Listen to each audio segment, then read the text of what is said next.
Na co tady neulíš? Co teďka? Je to můj pokojček, když nevím, co tady zase řešíš. No tak to tady jako ne. Já tady budu taky. Já jsem tvůj brácha, jako já můžu. Ale já tady nebudu. Já jsem mu ten tablet a prostě čeho hodím na zadu. Nech mě bejt, prosím tě, já tě neznám. No zrovna. Nech to bejt. Ne. Já vás neznám. No prostě ne. Prostě já ti prostě rozbiju hlavou, jako. Prostě, jako, já na to prostě nemám nervy. Jo, já mám nervy, já to že máma nás prostě prdě, to na mě nezajímá, že jsme sourozenci. Já jsem teda starší než ty. No.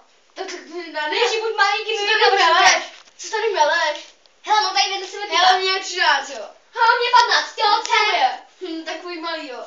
Tak to asi, hej, ty jsi úplně demen, že chodíš. Já mám navíc. Karate ne. Nech mě. Máma dá víc peněz než to. Víš co? Zalez do toho gauče a budu tam celý den. Do gauče nepůjdu. Víš co?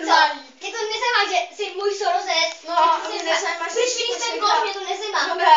Já mám psy, ty máš nádobí.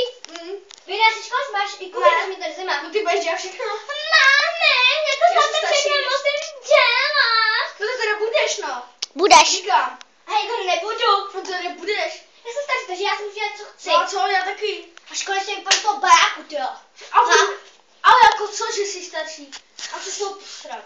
Fakt, teda ne, jako tati jako 900. Jo, no. No táta, viď? Mě dávají mnohem víc než tobě. Co to bereš? No mě Proč dávají... tady ustojí ten stromeček? No mě dávají 5 kilo, víš? Ty den?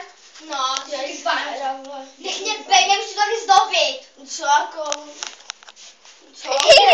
Co jako zářej? Hej, ty fakt vypadají z tohohle baráku, Víš co, já se musím jít, nazdar, čau.